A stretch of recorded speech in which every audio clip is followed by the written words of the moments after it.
আসসালামু আলাইকুম কাকা। ওয়ালাইকুম আসসালাম। গরু নিয়ে হাটে যেতেছেন? হ্যাঁ, হাটে যেতেছি। আচ্ছা বান্ধেন, আমি কিনুম।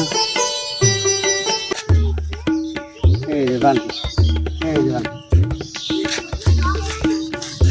কাকা গরু কি যাচ্ছে? হ্যাঁ, যাচ্ছে গরু, কুরবানি চলবে।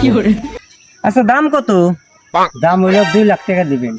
না কাকা, 2 লাখ টাকা বেশি হয়ে যায়, একটু কম নেন। তো কত কম নিমু? 20,000 টাকা কম দেন।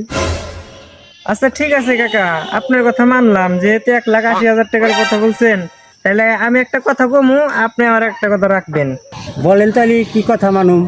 কাকা যেহেতু কইছেন একটা কথা রাখবেন, তাইলে আমার একটা কথা হইলো, দাম 1,80,000 টাকাই, 30,000 টাকা কম নিবেন, আর 50,000 টাকা দিমু না।